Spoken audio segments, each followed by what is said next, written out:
जैसा कि आप सभी जानते हैं, हम आज ह्यूमन फिजियोलॉजी स्टार्ट करते हैं। Chapter 16 digestion and absorption.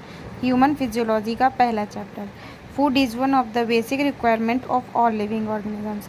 सारे लिविंग ऑर्गेनिजम्स को ज़िंदा रहने के लिए फूड बहुत ज़रूरी है। मेजर कंपोनेंट क्या होते हैं फूड के? Carbohydrate, protein, fat, vitamins, minerals, ये सब की बहुत छोटी छोटी क्वांटिटीज़ में होते हैं हमारी बॉडी में। Food provide energy and organic material for growth and repair of tissue. सारे टिश्यूज़ को ग्रोथ के लिए, रिपेयर के लिए ज़रूरी है food. The water we take in place an important role in metabolic process. Water बहुत ज़रूरी है मेटाबॉलिक प्रोसेस होने के लिए हमारी बॉडी में। And also prevent dehydration of body. Dehydration होगी तो बहुत सारी दिक्कतें होंगी। इसी वजह से मेटाबॉलिक प्रोसेस पूरी करने के लिए हमारे शरीर में वाटर की बहुत ज़्यादा ज़रूरत है। Biomolecules in food cannot be utilized by our body in their original form.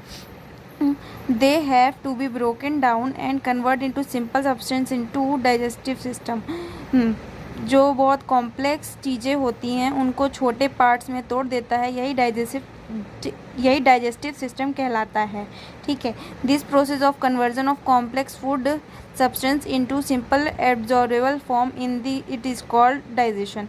ठीक, डाइजेशन यही है, कॉम्प्लेक्स फूड सब्सटेंस को सिंपल में तोड़ देना, यही डाइजेशन है। And it is carried out by digestive system by mechanical and biochemical method.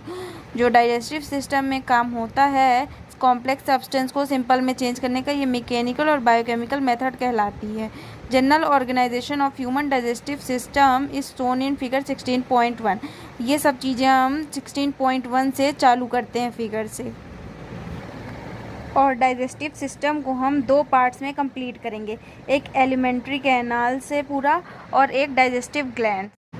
शुरू करते हैं। First part, alimentary canal.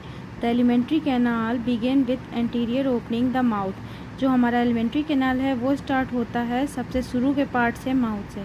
And it open out posteriorly through the anus. Anus में ख़त्म होता है।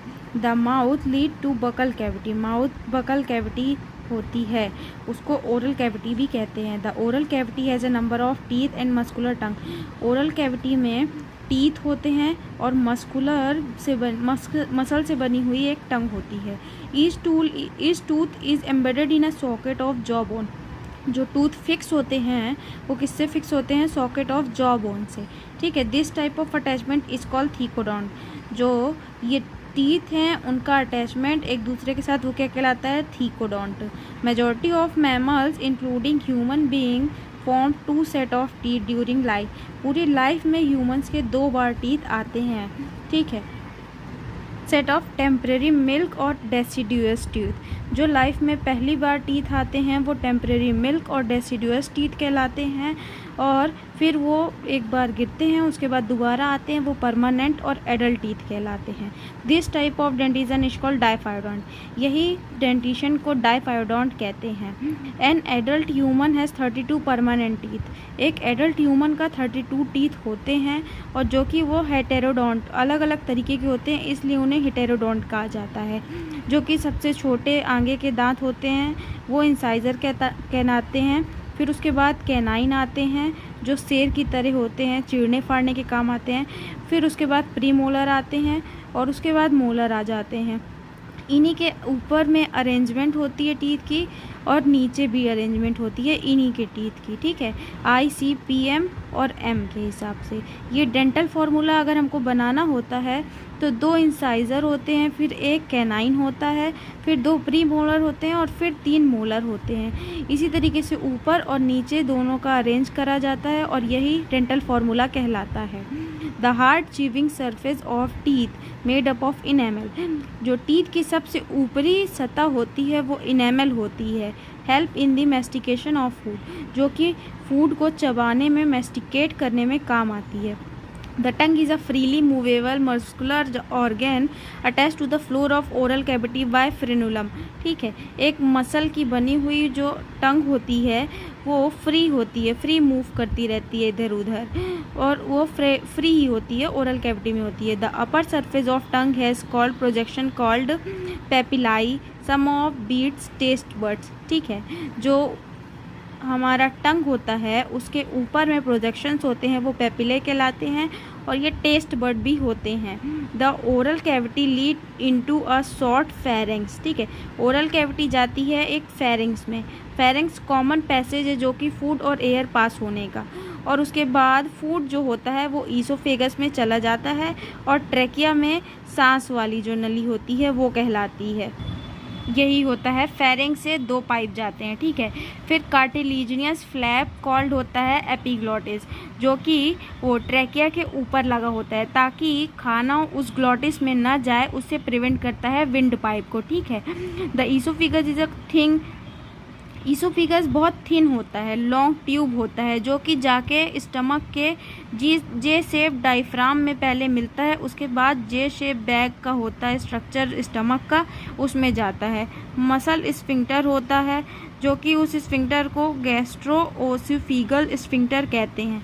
Regulate opening of oesophagus into stomach, oesophagus जाके stomach में मिलता है। स्टमक जो है वो सबसे ऊपर पार्ट क्या कहलाता है, एब्डोमेन में होता है, सबसे ऊपरी भाग है स्टमक। उसके 3 पार्ट होते हैं, कौन कौन से, कार्डिक, फंडिक, पाइलोरिक, ठीक है।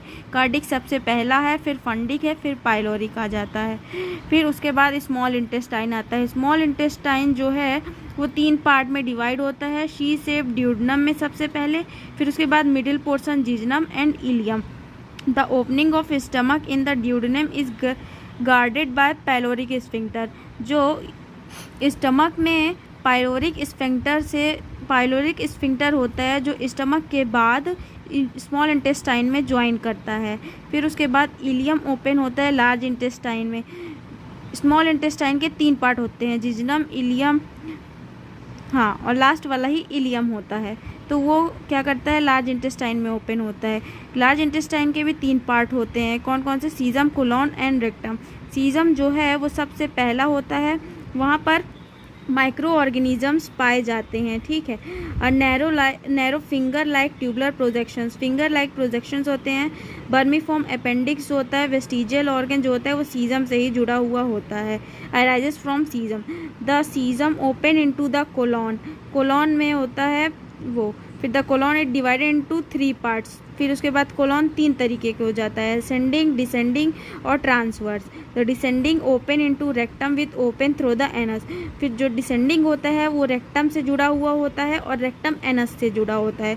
The wall of alimentary canal from oesophagus to rectum 4 layers, 4 layer होती हैं, ठीक है, एलिमेंट्री कैनाल की। ईसोफेगस से लेकर एनस तक का पूरा 4 लेयर होती हैं, सेरोसा, मस्कुलरिस, सब म्यूकोसा एंड म्यूकोसा। इसको अधिक जानकारी के लिए आप हमारे दूसरे वीडियो पे